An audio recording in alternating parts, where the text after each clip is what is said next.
फरमाते हैं हजूर केड़ी गल कहते तो हजरत मियां मजनू जिसको कैस बोलते हैं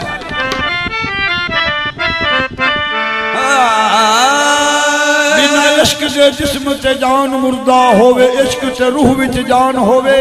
बिना इश्क नमाज न होवे रोजा बिना इश्क न दीन ईमान होवे इश्क लेके अर्श तू पार जावे राधे विच भावे ला मकान होवे इश्क फेर दीवाने होवे पूरा जदों पीर सोना मेहरबान होवे मर गया रिश्क कलंदर दा प्यार वाला वो तो मारदा फिरदा सी ठा यारा मजनू कहन लग्या का तू रोवे भाई मैनू सारा हाल सुना यारा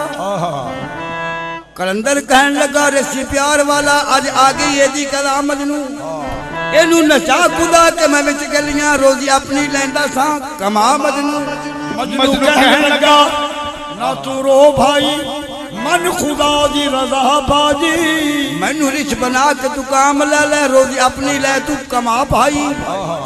तेरे नाल इशारे मैं कम करता भावे 100 बारी ले अजमा भाई करके मुंह काला गल विच पा लसी वह लला दे चल के नचा भाई कलंदर लेके मजनू नु टुर पिया बुए बुए नाच नचाउण लगा ओदो मजनू दा लूलू कुछ होया जदों लैला दा दर्शन पाउण लगा वे कलंदरा तेरे पास रिछ बड़ा अजीब किस्म दा है मेरे चेहरे वाल तकी जांदा केड़ी गल कहदा केड़े काबे नु जावा तेरे होंदिया